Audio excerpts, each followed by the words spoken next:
पिछले एपिसोड में हमने देखा था कि हो युहाओ और तंग वूतोंग आखिरकार मिंगडो माउंटेन रेंज पहुंच चुके थे। अब आगे देखेंगे।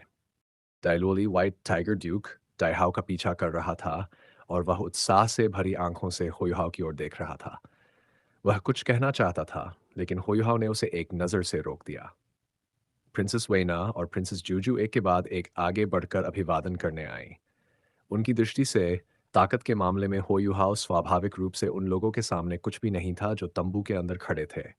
लेकिन दर्जे की बात करें तो वह या तो उन सभी के बराबर था या शायद उनसे भी ऊंचा था। उसे उस महत्वपूर्ण व्यक्ति के रूप में माना जा सकता था जिसने युद्ध का रुख बदल दिया था। हो युहाओ ने एक एक करके सभी का अभिवादन किया। जब टाइटल डोलू ने उसे देखा तो उनके चेहरे पर अलग अलग अभिव्यक्तियां आईं। बॉडी डोलू, जो बुसी के चेहरे पर कोई भाव नहीं था, लेकिन अन्य टाइटल डोलू अधिकतर हैरान दिखे। हो युहाओ और तंग वुतोंग उन सभी में सबसे आखिर में पहुंचे जो इस ऑपरेशन में भाग ले रहे थे। कुछ अन्य यहाँ 1-2 दिन से मौजूद थे, जबकि कुछ 6 या 7 दिन से भी अधिक समय से थे। भले ही हो युहाओ और तंग वुतोंग देर से नहीं आए थे, उस असमानता ने दुनिया के कुछ सबसे शक्तिशाली सोल मास्टर्स को नाखुश कर दिया था।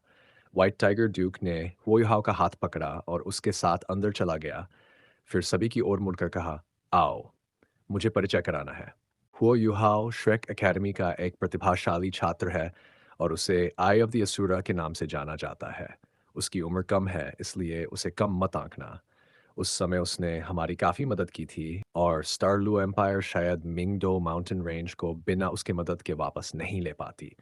यहाँ मौजूद टाइटल्ड डोलुओ स्वाभाविक रूप से 3 अलग-अलग दलों में बँटे हुए थे। ये इस बात पर निर्भर था कि वे किस एम्पायर से थे।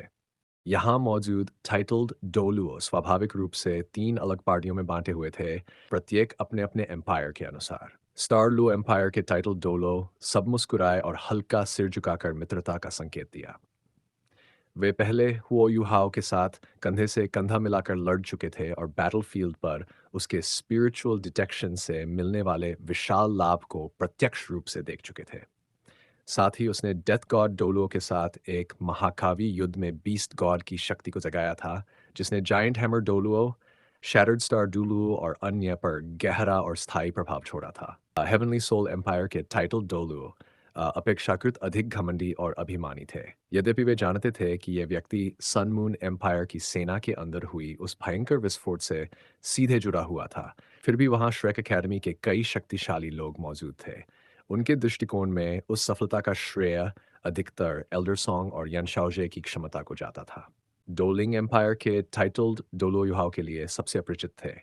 ये वही टाइटल डोलो थे जो स्पष्ट रूप से नाखुश थे कि होयाओ और तंग वुतोंग इतने देर से आए थे। टाइटल डोलो क्या होते हैं? वे एक राष्ट्र के भीतर रणनीतिक महत्व रखते हैं और किसी भी टाइटल डोलू का उनके संबंधित एम्पायर्स में अत्यधिक ऊंचा दर्जा होता है। उनमें सभी में एक तरह का घमंड और गर्व होता है जो उनके लिए विशिष्ट होता है। डोलिंग एम्पायर के एक टाइटल डोलू ने देखा कि व्हाइट टाइगर ड्यूक हुओ युहाओ के प्रति इतना गर्मजोशी और उत्साह क्यों दिखा रहा था, जबकि वह देर से आया था। वह सादा सा मुस्कुराया और कहा, आप बहुत विनम्र बोल रहे हैं ड्यूक। हमें पता है कि मिंगडो माउंटेन रेंज को वापस लेने का श्रेय आपको ही जाता है। व्हाइट टाइगर ड्यूक मूर्ख नहीं था और वह तुरंत उस बूढ़े आदमी की आवाज में नाखुशी समझ गया। उसने जल्दी से हो युहाओ से कहा, आओ युहाओ, मुझे परिचय कराना है। ये हेवनली सन डोलू है और वह डोलिंग एम्पायर से है। वे एक 150 वर्ष के हैं और वह वर्ल्ड ऑफ सोल मास्टर्स की पुरानी पीढ़ी से है। वह रैंक 97 ट्रांसेंडेंट डोलुओ है और बहुत शक्तिशाली है। यह ऑपरेशन मुख्य रूप से बॉडी डोलुओ और हेवनली सन डोलुओ द्वारा निर्देशित किया जा रहा है। ग्रीटिंग्स हेवनली सन डोलू। हो युहाओ ने हेवनली सन डोलू को हल्का सा झुककर अभिवादन किया। पद के मामले में वे शायद बहुत अलग नहीं थे। हुयुहाओ ड्रैगन गॉड डोलुमैन के शिष्य थे और एल्डर मू अपनी मृत्यु के समय 200 वर्ष से अधिक उम्र के थे। इसलिए हो युहाओ को वास्तव में यहाँ उनके बराबर माना जाता था, क्योंकि वह श्रेक एकेडमी का प्रतिनिधि के रूप में यहाँ आया था। हेवनली संडोलू ने देखा कि हो युहाओ ने केवल थोड़ा ही झुककर अभिवादन किया और उसकी आंखों में तुरंत नाखुशी दिखाई दी। उसने सादा सा कहा, नई पीढ़ी के नायक वास्तव में उभरते हैं। नए जमाने के बच्चे पुराने लोगों से बेहतर हैं। ऐसा लगता है कि हम बूढ़े लोग वाकई जल्दी इतिहास से पीछे हट रहे हैं। प्रिंसेस वेना हल्के से हंसी और बोली कि ऐसा मत कहिए हेवनली सन डोलू। आप बूढ़े हो सकते हैं लेकिन अब भी मजबूत और स्वस्थ हो। आप बिना किसी समस्या के अगले 100 साल तक वर्ल्ड ऑफ सोल मास्टर्स पर राज कर सकते हो। हेवनली सन डोलू का रवैया प्रिंसेस वेना के प्रति बेहतर हो गया और वह ठहाका लगाकर बोला, मैं 100 वर्ष और जीवित नहीं रह पाऊंगा। शायद भाई डू को मौका मिल जाए। डुबिजी ने कठोर आवाज में कहा कि अब काफी है। एक दूसरे की तारीफ मत करो। चूंकि सभी यहाँ हैं, चलो ऑपरेशन की तैयारी करें, समय अत्यंत महत्वपूर्ण है।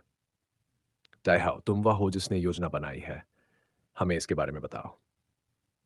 व्हाइट टाइगर ड्यूक ने सिर हिलाया और कहा, हमारा ऑपरेशन एम्परर किलिंग ऑपरेशन कहलाता है और इसे heavenly soul empire, doling empire और स्टारलू एम्पायर के 5-5 टाइटल डोलू द्वारा संयुक्त रूप से अंजाम दिया जाएगा।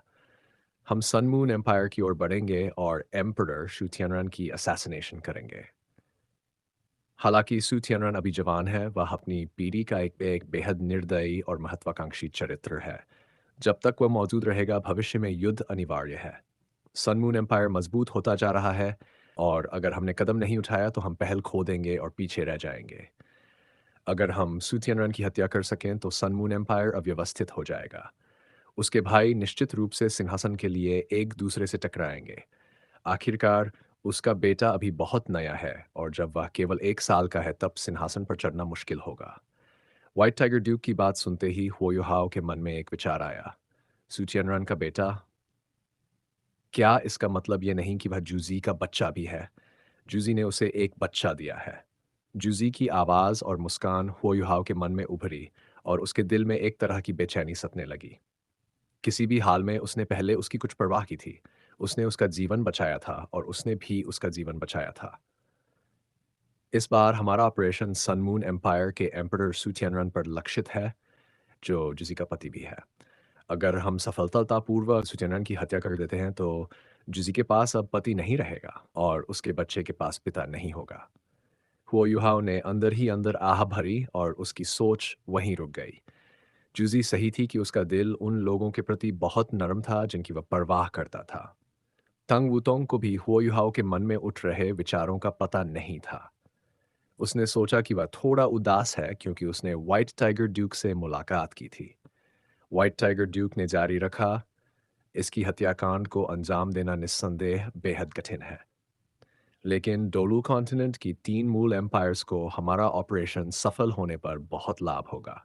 यही कारण है कि मैंने सबको इस ऑपरेशन में ये जोखिम उठाने के लिए बुलाया है। मेरी नज़र में सबसे महत्वपूर्ण बात यह है कि हम सन मून एम्पायर के क्षेत्र में कैसे प्रवेश करें और रेडियंट सिटी में कैसे घुसपैठ करें। अगर हम रेडियंट सिटी बिना पकड़े घुस गए तो हम अपने मिशन का आधा काम कर चुके होंगे। हमारे जासूसों ने सन मून एम्पायर में मौत के खतरे को मोल लेकर हमें कुछ इंटेल भेजा है।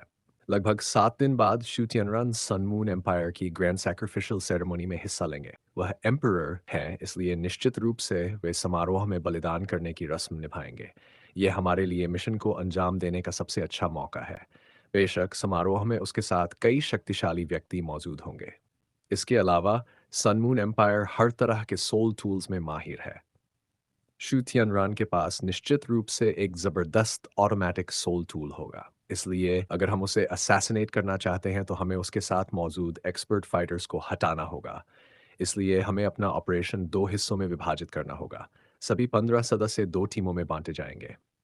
बॉडी डोलू एक का नेतृत्व करेगा, जबकि हेवनली सन डोलू दूसरे का नेतृत्व करेगा। बॉडी डोलू 4 अन्य ट्रांसेंडेंट डोलू के साथ नेतृत्व करेगा, हेवनली सन डोलू को छोड़कर, और वे शुथियनरन को एक गगनभेदी और घातक वार देने की तैयारी करेंगे। हेवनली सन डोलू बाकी लोगों को लेकर ग्रैंड सैक्रिफिशियल सेरेमनी के दिन दिन के समय डाइवर्शन पैदा करेगा। हमारे डाइवर्शन का लक्ष्य रेडियंट सिटी के अंदर आर्सेनल्स होंगे।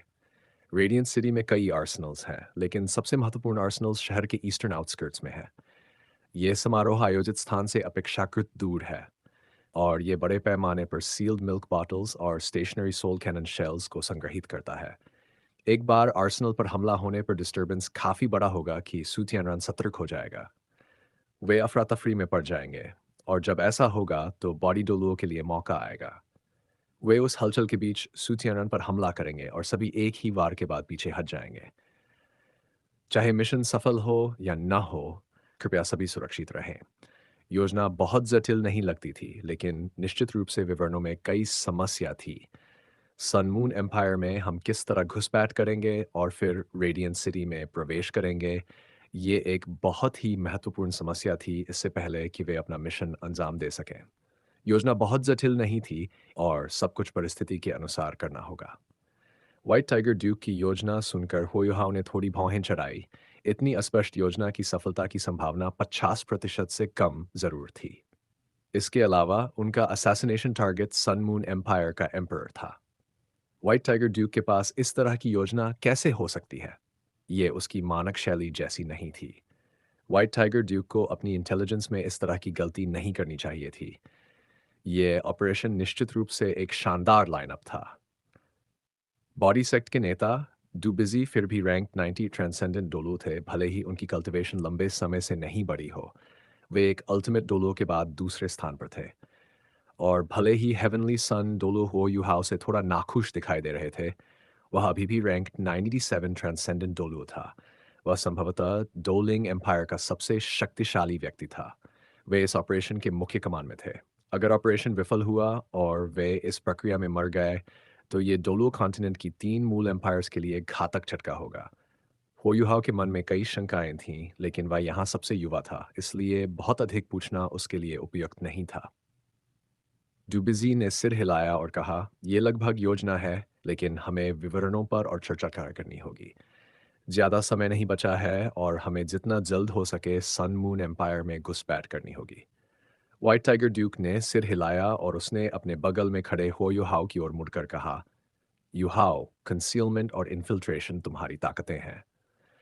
क्या तुम्हारे पास सबको बिना पकड़े सन मून एम्पायर के क्षेत्र में लाने का कोई तरीका है?" हुयाओ ने कहा कि सन मून एम्पायर में प्रवेश करना मुश्किल नहीं है, लेकिन सन मून एम्पायर के क्षेत्र में हर जगह एरियल और super high aerial soul tools मौजूद हैं। पिछली मुठभेड़ों के बाद सन मून एम्पायर ने अपने ground based aerial surveillance soul tools पर बहुत मेहनत की है। इसलिए सन मून एम्पायर के क्षेत्र में प्रवेश करने के बाद खोजे जाने से बचने के लिए मुझे लगता है कि सबसे अच्छा तरीका यही है कि हम पैदल यात्रा करें। एरियल सर्वेलेंस सोल टूल्स में ऑसिलेशन या थर्मल डिटेक्टर्स नहीं हो सकते, इसलिए जब तक हम बड़े शहरों से दूर रहते हैं, हमें रेडियंट सिटी के आसपास तक शांतिपूर्वक पहुंचने में कोई समस्या नहीं होगी। रेडियंट सिटी पहुंचने के बाद हम समूहों में बांट जाएंगे और फिर वहां घुसने के लिए खुद को डिस्गाइज करेंगे, और यह भी अधिक कठिन नहीं होगा। लेकिन वह थोड़ी देर लिए रुका। व्हाइट टाइगर ड्यूक ने पूछा, "लेकिन क्या?" हुयुहाव ने आगे कहा कि अगर हम बिना कोई निशान छोड़े रेडियंट सिटी तक पहुंचना चाहते हैं, तो मैं आशा करता हूं कि रास्ते भर कम से कम रेडियंट सिटी तक पहुंचने से पहले तक सभी लोग मेरे आदेशों का पालन करें। यही एक तरीका है जिससे मैं सुनिश्चित कर सकता हूं कि मैं सभी को सही स्थान तक पहुंचा पाऊं। Listen to your commands, little fellow. तुम कितने साल के हो? डोलिंग एम्पायर के एक टाइटल डोलू ने तिरस्कार से कहा। व्हाइट टाइगर ड्यूक ने भौहें चढ़ाईं और वह कुछ कहने ही वाले थे कि स्टारलो एम्पायर के शैटर्ड स्टार डोलुओ ने धीमी आवाज में कहा कि हम उसी की सुनेंगे जो बेहतर होगा। हम मानते हैं कि युहाओ कंसीलमेंट और इन्फिल्ट्रेशन में हमसे बेहतर है, और मैं रेडियंट सिटी में प्रवेश करने के लिए उसके नेतृत्व को स्वीकारता हूं और उसके आदेशों का पालन करूंगा। स्टारलो एम्पायर के टाइटल डोलो ने भी सिर हिलाकर अपनी सहमति व्यक्त की। हेवनली सन डोलो की आंखें संकुचित हो गईं। उसने पूछा कि छोटे लड़के, क्या तुम इतने आत्मविश्वासी हो? हुओयुहाओ हल्का सा मुस्कुराया। डोलिंग एम्पायर के टाइटल डोलू उसे जिस तरह से संदेह की नज़र से देख रहे थे, उससे वह बिल्कुल भी प्रभावित नहीं दिखा। उसने कहा कि अगर सब लोग इस प्रक्रिया के दौरान मेरे आदेशों का पालन करने के लिए तैयार हों, तो मुझे थोड़ा आत्मविश्वास है। मैं आपसे कुछ करवाना नहीं चाहता, बस ये चाहता हूँ कि मिशन के दौरान मेरे स्पिरिचुअल डिटेक्शन के अनुसार आगे बढ़ें, ताकि हम कोई भी निशान न छोड़ें। हेवनली सन डोलू हंसा और डुबिज की ओर मुड़ा। उसने कहा कि भाई, तू आजकल के नौजवान कितने प्रभावशाली हैं, निश्चित ही हमसे ज्यादा आत्मविश्वासी हैं। डुबिसी ने ठंडे स्वर में कहा कि मैं सहमत हूं। हेवनली सन डोलू का चेहरा ठिठक गया। डुबुसी वास्तव में सहमत था, उसकी इतनी अहंकारी प्रकृति के बावजूद वह इस छोटे लड़के को नेतृत्व देने को तैयार था। डुबुसी ने हुओयुहाओ की ओर सिर हिलाया और कहा कि जब हम पैदल ही यात्रा करेंगे तो समय बहुत महत्वपूर्ण है, हम सुबह निकलेंगे। हुओयुहाओ ने सिर हिलाया और कहा ठीक है। टाइटल डुलू अपने अपने तंबुओं में आराम करने लौट गए, जबकि व्हाइट टाइगर ड्यूक ने हुओयुहाओ और तांग वूतोंग को रोक लिया क्योंकि वह उनके लिए एक स्वागत भोज देना चाहता था। कमांडर के तंबू में एक साधारण सी मेज पर खाना लगाया गया। वहां मांस और चावल था, लेकिन शराब नहीं थी। व्हाइट टाइगर ड्यूक ने अपने कैंप में शराब पर प्रतिबंध लगा रखा था और वह स्वयं भी इसका पालन करता था। उसने कहा, युहाओ, मिंगडो माउंटेन रेंज में तुम्हारा स्वागत है। मैं चाय को ही शराब की जगह इस्तेमाल करता हूँ और तुम्हारे लिए टोस्ट उठाता हूँ। होयुहाओ ने धीरे से उसका कप छुआ और कहा कि आप बहुत विनम्र हैं, ड्यूक।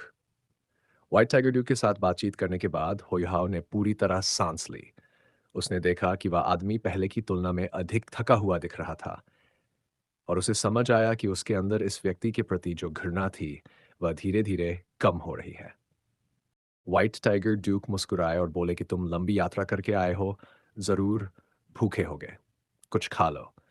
प्रिंसेस जूजू और डाइयो हैंग भी भोजन में साथ शामिल थे। डाइलोली को उसकी सेना में स्थिति के कारण इस मेज पर बैठने योग्य नहीं माना गया। डाइयो हैंग युहाओ के सामने बैठा था और उसकी आंखों में बार बार जटिल भाव उभर रहे थे। वह अब 8 रिंग्ड सोल डूलो था और उम्र के उसी पड़ाव पर अपने पिता व्हाइट टाइगर ड्यूक की तुलना में भी आगे निकल चुका था। लेकिन यह बढ़त होयुहाओ के सामने कुछ मायने नहीं रखती थी। होयुहाओ उससे 7 साल छोटा था, फिर भी पूरी सोल मास्टर दुनिया में उसका नाम पहले ही गूंज चुका था। स्पिरिट पगोडा की अद्भुत प्रगति ने उसकी प्रतिष्ठा को और भी ऊंचा कर दिया था। स्पिरिट पगोडा की शाखा स्टारलू एम्पायर में भी स्थापित थी और हर सोल मास्टर के लिए स्पिरिट प्राप्त करना गर्व का विषय बन गया था। इस संगठन का प्रभाव तेजी से बढ़ रहा था और उसके संस्थापक माने जाने वाले इस युवा होयुहाओ को सामने बैठा देखकर डायहेंग की नजरें और उलझ जाती थी। प्रिंसेस जूजू भी होयुहाओ को देख रही थी। उसकी आंखों में बदलते रंग ये बता रहे थे कि हर मुलाकात में वह उसे किसी नए अनपहचाने रूप में दिखाई देता है। इस समय उसे वह एक अंतहीन गहराई जैसा महसूस हो रहा था। हाँ, वह ये भी नहीं समझ पा रही थी कि हुआओ का कल्टीवेशन रैंक क्या था। खाना खाकर और चाय पीने के बाद व्हाइट टाइगर ड्यूक ने आदेश दिया कि तंबू में लैंप्स जला दिए जाएं। डायलुओली और प्रिंसेस जूजू चले गए। व्हाइट टाइगर ड्यूक, होयुहाओ और टांग वूतोंग तंबू में ही रहे। होयुहाओ ने पूछा कि क्या आप मुझसे कुछ कहना चाहते हैं? व्हाइट टाइगर ड्यूक ने सिर हिलाया और धीमी आवाज में कहा कि युहाओ, यह मिशन बेहद खतरनाक है। अगर तुम्हारी क्षमताएं इतनी महत्वपूर्ण न होतीं तो मैं श्रेक एकेडमी से तुम्हें आने को नहीं कहता। तुम्हें याद रखना होगा कि तुम्हारी जिम्मेदारी केवल उन्हें सुरक्षित तरीके से रेडियंट सिटी के भीतर पहुंचाना है। उन्हें छिपाना पर्याप्त है। जब वे हमला शुरू करेंगे तुम्हें उसमें भाग लेने की आवश्यकता नहीं है, और जैसे ही तुम्हें कुछ गलत महसूस हो तुम तुरंत भाग जाना और वापस लौट आना। किसी और की परवाह मत करना, समझे? होयुहा को एक एहसास हुआ और वह साफ समझ सकता था कि व्हाइट टाइगर ड्यूक की बातों का असली मतलब क्या था। उसने कहा कि लॉर्ड ड्यूक, इस मिशन में तीनों मूल एम्पायर्स के सबसे एलीट सोल मास्टर्स जुटाए गए हैं। सच कहूँ तो मुझे ये मिशन ज़्यादा पसंद नहीं है। योजना पर्याप्त विस्तृत नहीं है और दुश्मन बहुत शक्तिशाली है। हमारी सफलता की संभावना अनुकूल नहीं है। अगर मैं आपकी बात मानूं और हमले में शामिल ना हूं और अकेला वापस आ जाऊं तो उनका क्या होगा? अगर वे सन मून एम्पायर में मारे गए तो इसका प्रभाव। व्हाइट टाइगर ड्यूक चुप हो गया। यूहाओ की धारणा अत्यंत तेज थी और उसने अचानक महसूस किया कि डायहाओ की आंखों में क्षण भर के लिए शर्म की झलक दिखी। उसने कहा, यूहाओ, मैं तुम्हें बहुत अधिक नहीं बता सकता। बस याद रखना जो मैंने कहा है और सबसे पहले अपनी सुरक्षा सुनिश्चित करना। हुयूहाओ का चेहरा धीरे धीरे गंभीर होता गया। भले ही बात साफ नहीं कही गई थी, लेकिन वह समझ जाता था कि इस मिशन में कुछ छिपा हुआ है। यह ऊपर से जितना दिखाई दे रहा है उतना सरल नहीं है। लेकिन व्हाइट टाइगर ड्यूक उसे बताने को तैयार नहीं था, कुछ उसे रोक रहा था। होयुहाव ने कहा कि ठीक है, मैं समझ गया। भले ही उसका व्हाइट टाइगर ड्यूक से ज्यादा संपर्क नहीं रहा था, लेकिन वे रक्त से जुड़े थे और उसने खुद उम्मीद नहीं की थी कि उसके मन में अपने पिता के प्रति धीरे धीरे भरोसा पैदा होने लगा था। व्हाइट टाइगर ड्यूक ने गंभीरता से कहा कि कृपया वही करना जैसा मैंने कहा है। हुआहाओ और टांगवू तोंग को पहाड़ की चोटी पर एक तंबू दिया गया, जिसमें 2 अलग कमरे थे। लेकिन वे दोनों साथ ही सोना पसंद करते थे। टेंगू तोंग ने दरवाज़ा बंद किया और धीमी आवाज़ में कहा कि लगता है इस ऑपरेशन में कई समस्याएं हैं। व्हाइट टाइगर ड्यूक, तुम्हें चेतावनी देना चाह रहे थे। वह ये भी देख सकती थी कि हो युहाओ की आंखें कुछ अलग थीं। दूसरे लोग नहीं जानते थे कि व्हाइट टाइगर ड्यूक का उससे क्या रिश्ता है, लेकिन वह कैसे नहीं जानती? और उसके भाव देखकर वह समझ सकती थी कि युहाओ की अपने पिता के प्रति दुश्मनी पहले जितनी प्रबल नहीं थी। ये उसके लिए अच्छी बात थी, क्योंकि आखिरकार वे पिता और पुत्र थे, और ये नफरत हो युहाओ को लंबे समय से परेशान कर रही थी। हो युहाओ ने सिर हिलाते हुए कहा कि शायद वह कुछ कारणों से सब कुछ नहीं बता सकता। मुझे नहीं लगता कि मिशन के पहले हिस्से में कोई समस्या होगी, लेकिन रेडियंट सिटी में पहुंचने के बाद स्थिति बदल सकती है। अंत में हमें सिर्फ टाइटल डोलुओ को रेडियंट सिटी के अंदर पहुंचाना है। उसके बाद वे जो भी करे वह हमारी जिम्मेदारी नहीं। व्हाइट टाइगर ड्यूक यही कहना चाह रहे थे, और इसलिए उन्होंने मुझे बार बार याद दिलाया। टांगवू तोंग ने उसे सोचते हुए देखा और हल्के से पूछा कि वह तुम्हारी बहुत चिंता करता है। हो युहाओ ने उसे देखा और कहा, वूटोंग, जो भी पूछना चाहती हो साफ साफ पूछो, हम दोनों को एक दूसरे से बात छुपाने की जरूरत नहीं।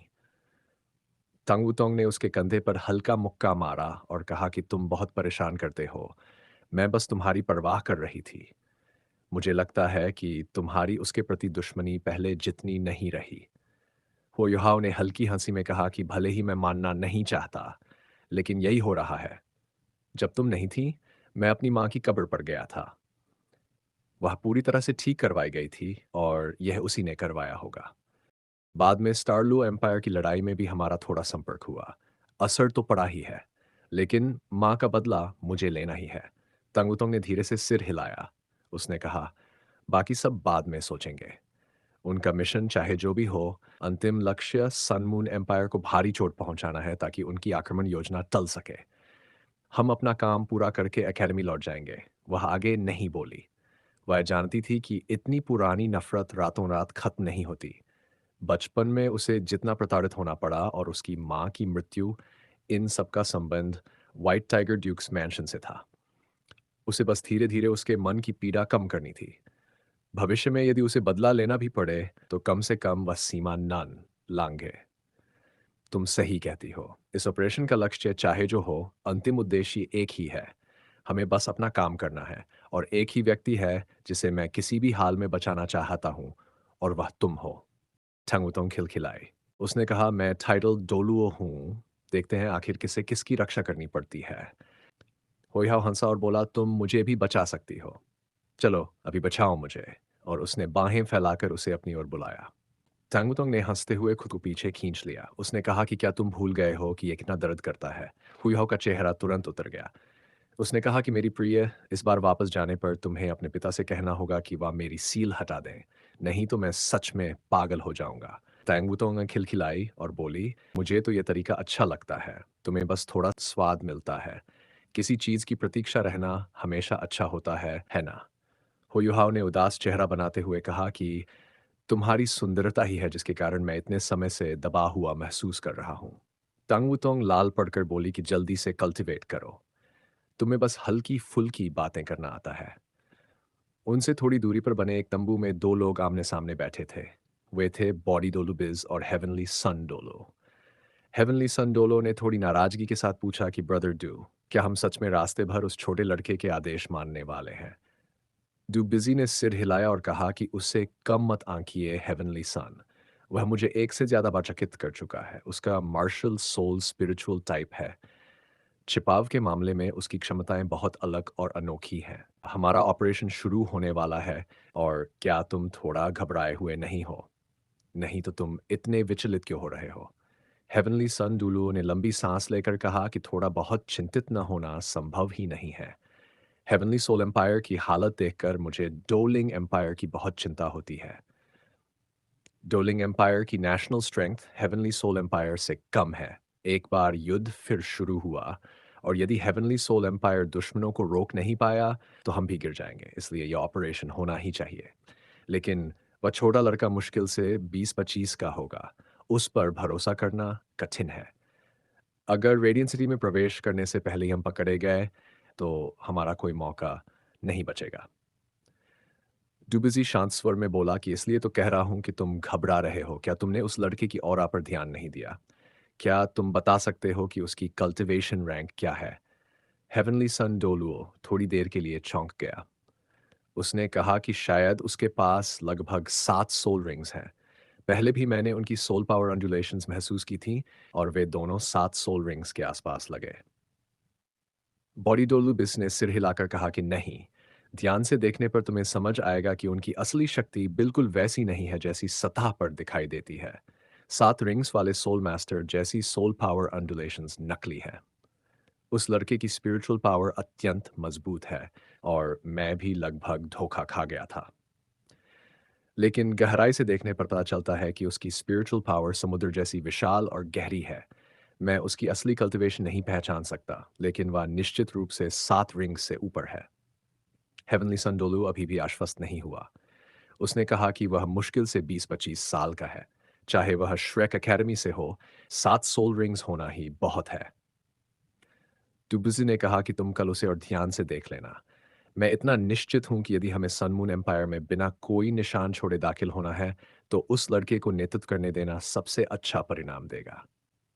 हेवनली संडोलू ने कहा कि ठीक है, चलो उसे ही कमांड करने देते हैं। वह स्पष्ट रूप से डुबुसी से थोड़ा डरता था, इसलिए आगे बहस नहीं की। उसने धीमी आवाज में पूछा कि रेडियंट सिटी से मिली खबर भरोसेमंद है या नहीं। डुबिस ने सिर हिलाकर कहा कि हमारा इंटेल पूरी तरह पुष्टि हो चुका है। वे मेरे चुनिंदा और एलीट डिसाइपल्स हैं। उनकी जानकारी में कोई समस्या नहीं होनी चाहिए। मिशन सफल होते ही तुम्हें तुरंत निकल जाना होगा। मेरी चिंता मत करो, क्योंकि अंदर से मुझे सपोर्ट देने के लिए मेरे लोग मौजूद हैं। मेरी सुरक्षा की कोई समस्या नहीं होगी। हेवनली संडोलो ने कहा कि ठीक है, सावधान रहिए। दूसरे दिन सुबह नाश्ते के बाद सभी एक बार फिर व्हाइट टाइगर ड्यूक के कमांड टेंट में इकट्ठे हुए। हुओ युहाओ अभी भी तंग वुतोंग का हाथ पकड़े हुए था। ये केवल उनके रिश्ते की नज़दीकी दिखाने के लिए नहीं था। वह दोनों को सबसे मजबूत स्थिति में बनाए रखना चाहता था। ये बात सिर्फ वे दोनों ही जानते थे। व्हाइट टाइगर ड्यूक ने धीमी आवाज में कहा कि यह ऑपरेशन अत्यंत महत्वपूर्ण है। भविष्य में युद्ध किस दिशा में जाएगा, ये इसी पर निर्भर करता है। लेकिन याद रहे कि आप सब अपने अपने एम्पायर्स की आधारशिला हैं। यदि हमारा मिशन असफल होता है, तो आपको अपनी सुरक्षा सुनिश्चित करनी होगी। जब तक आप जीवित हैं, हमारे पास उम्मीद बची रहेगी। ड्यूक की बातें भारी थीं, लेकिन बहुत सच्ची और भावनापूर्ण थीं। बॉडीडोलू डुबिजी ने एक लंबी सांस ली और कहा कि मैंने कभी नहीं सोचा था कि हम यहाँ तक पहुँच जाएंगे। कभी मुझे पूरा विश्वास था कि हम दुश्मनों को अपनी सीमाओं से बाहर रख सकते हैं, लेकिन अब यह विश्वास मजाक जैसा लगता है। हम एक गुफा में जीते रहे और बहुत पीछे रह गए। इस मिशन के लिए हमें पूरा जोर लगाना होगा। चाहे कुछ भी हो, हमें सफल होना ही है। आपकी भावनाओं की सराहना है ड्यूक, लेकिन अगर हम अपनी जान जोखिम में नहीं डालेंगे, तो सफलता की कोई संभावना नहीं। अपने देशों के लिए हमें सब कुछ दांव पर लगाना होगा। चलिए अब आगे बढ़ते हैं। डुबिजी की दुनिया में स्थिति बेहद ऊंची थी। वह श्रेक एकेडमी के एल्डर श्वान के बराबर था। व्हाइट टाइगर ड्यूक डाइहाओ उसके सामने केवल एक जूनियर था। डाइहाओ ने कहा कि रास्ते में सावधान रहिए। शुभकामनाएं, आशा है आप सब सफलता के साथ लौटें। वह एक कदम पीछे हट गया और सभी को गंभीरता से प्रणाम किया। डुबिसी ने सभी की ओर देखा और फिर पहला कदम बढ़ाते हुए टेंट से बाहर निकला। हेवनली सन डोलू उसके पीछे चला और बाकी टाइटल्ड डोलुओ भी निकल पड़े। होयुहाओ और टांगुतोंग सबसे अंत में चले। बाहर निकलकर डुबिसी आगे नहीं बढ़ा। उसकी निगाहें होयुहाओ पर टिक गई। उसने कहा कि अब से रेडियंट सिटी में प्रवेश करने तक हम सब तुम्हारे आदेशों का पालन करेंगे। चिंता मत करो, जब मैं ये कह रहा हूं तब कोई तुम्हें परेशान नहीं करेगा। सब तुम्हारी सुनेंगे और इसमें मैं भी शामिल हूं। अब बताओ हमें क्या करना है। उसके शब्द बेहद प्रभावशाली और मजबूत थे। ऐसी बात वही कह सकता था जिसके पास उसकी जैसी कल्टीवेशन और प्रतिष्ठा हो, जिसे बाकी 14 टाइटल डोलुओ भी मान जाएं। हुओ युहाओ कुछ पलों के लिए हैरान रह गया। उसे उम्मीद नहीं थी कि डुबीजी इतना सहयोगी होगा, एक खासकर जब वह जानता था कि अतीत में बॉडी डोलू का उसके टीचर से कुछ मनमुटाव रहा है। लेकिन लगता था कि अपने देश के संकट में उसने सब पुरानी बातें छोड़ दी थीं। पिछली बार लगी गंभीर चोट के बाद उसने शायद बहुत कुछ समझ लिया था। डू बीजी इतना सहायक था, तो हुयुहाओ के पास भी कुछ दिखाने को था। उसने जल्द ही उसकी ओर झुककर कहा कि आपके विश्वास का धन्यवाद सर। मैं ये नहीं कहूँगा कि मैं सभी को कमांड करूँगा, लेकिन मैं चाहता हूँ कि हम सब सुरक्षित रूप से सन मून एम्पायर के क्षेत्र में प्रवेश करें। आगे मैं कुछ तरीकों से सभी को कंसील करने में मदद करूँगा। इसलिए आशा करता हूँ कि रास्ते में आप सब मेरी बात मानें। यही मुझे सबसे अधिक विश्वास देगा। टू बिजी सहजता से मुस्कुराया और बोला, विनम्रता की जरूरत नहीं। अब कुछ वास्तविक दिखाओ। वो यह जानता था कि यदि वह अभी अपनी कुछ क्षमताएं नहीं दिखाएगा, तो ये टाइटल डुलू इतनी आसानी से नहीं मानेंगे। सोल मास्टर की दुनिया में हमेशा शक्ति का सम्मान होता है। ये 10,000 साल पहले भी सच था और 10,000 साल बाद भी।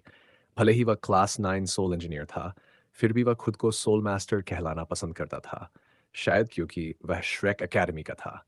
उसकी आंखों में सुनहरी चमक तैर गई। उसके अंदर से कोमल स्पिरिचुअल अंडुलेशंस बिना आवाज के फैलने लगीं।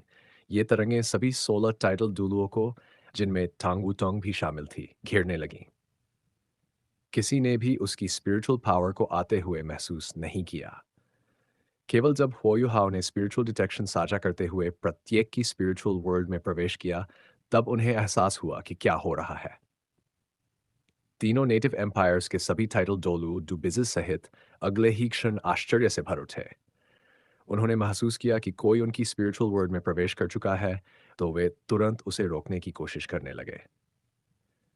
एक सोल मास्टर का स्पिरिचुअल सी उसकी आत्मा के नियंत्रण का केंद्र होता है।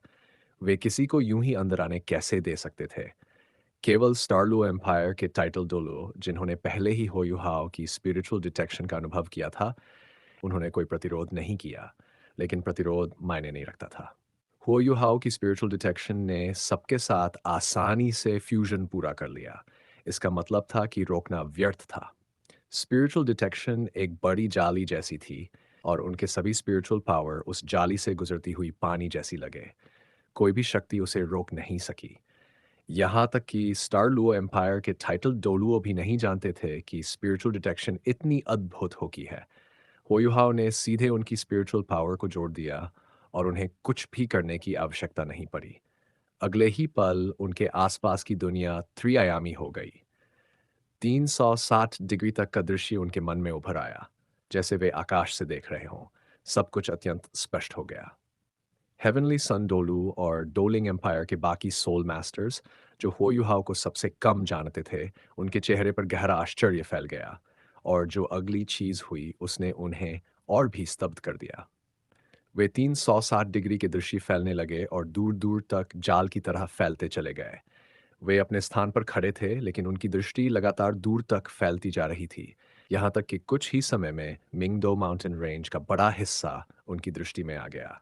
बॉडी डोलो डू बिस की आंखों में अजीब रोशनी चमकी। उसने पूछा कि इतनी शक्तिशाली स्पिरिचुअल पावर, क्या तुम्हारी आंखें दूसरी बार अवेकन हुई हैं, लड़के? युहाओ एक पल को ठिठका, फिर सिर हिलाकर बोला कि मुझे नहीं पता कि मेरी आंखें दूसरी बार अवेकन हुई है या नहीं, लेकिन मेरा मार्शल सोल पहले म्यूटेटेड हो चुका है। डुबिस ने लंबी सांस ली और कहा कि अफसोस की बात है। अगर तुमसे थोड़ी पहले मुलाकात हो गई होती, तो मैं तुम्हें अपना आखिरी शिष्य बना लेता, ताकि मुएन को इतनी आसानी न मिलती। मुएन के प्रति उसका सम्मान सुनकर हुओयुहाओ की भौहें हल्की से कुट गईं। डुबुसी बेहद संवेदनशील था और तुरंत उसकी असुविधा को समझ गया। उसने सहज स्वर में कहा कि तुम्हें परेशान होने की जरूरत नहीं। मुएन जीवित होते तब भी मैं उन्हें इसी तरह पुकारता। मेरा बड़ा भाई ना होता अगर वह न होते। उसकी आंखों में गहरे और भारी भावनाओं की एक हल्की छाया उभरी। तो चलिए इस वीडियो को यहीं समाप्त करते हैं। अगर वीडियो अच्छी लगी हो तो लाइक ज़रूर करें, अपने विचार कमेंट में लिखें, और आने वाले नए एपिसोड्स के लिए चैनल को ज़रूर सब्सक्राइब करें। अगले वीडियो में फिर मुलाकात होगी। धन्यवाद।